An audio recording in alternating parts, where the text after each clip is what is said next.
সকাল উঠে দেখো চলে এলাম মানকচু বাগানের মধ্যে। কত মানকচু, এই মানকচুটা তোলা হবে। দেখো কচুটা কত বড় কচু, দেখো এখানে প্রচুর এখানে একটা কচু, ওই সাইডে আরও অনেক কচু আছে দেখেছো।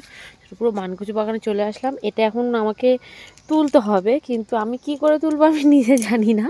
চেষ্টা করব, আমি চেষ্টা করছি দা দিয়ে দিয়ে। এই যে এখানে এত বড় মানকচুটা কি করে তুলবো আমি নিজেও বুঝতে পারছি না। আমার ওদিকে শাশুড়ি মা গেছে খন্তা আনতে, কি একটা খন্তা, হ্যাঁ আনতে গেছে তোমার। দেখো ওরে বাবারে কত বড় কচু, দেখো আমি তুলি আর তোমরা দেখতে থাকো, ঠিক আছে?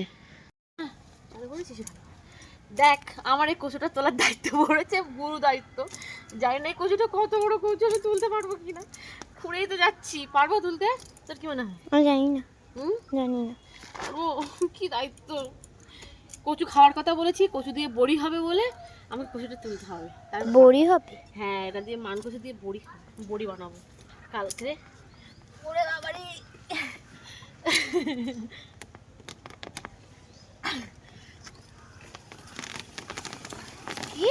তুলে ফেলেছি অলরেডি। এইটুকুনি কচু? ওরে এইটুকুনি, এই কচুটা কতটা ওয়েট হবে জানিস? ইয়েস, শেষ বেশ সাকসেসফুল হয়ে গেলাম। যারা যারা কচু খাবে তাড়াতাড়ি ঝটপট করে চলে আসো, আমি এই কচুটা নিয়ে বড়ি দেবো।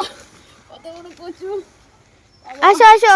আর আমি দেখো কি করেছি। আমি রান্নাবাটি খেলবো বলে বাজার করেছি। আমি এত বড় পারবো না, তো ঠাকুমাকে ডেকে দে। আজকে মতো এই পর্যন্ত, টাটা। আর দেখো আমি রান্নাবাটি খেলবো বলে কত বাজার করেছি। Tata tata tata.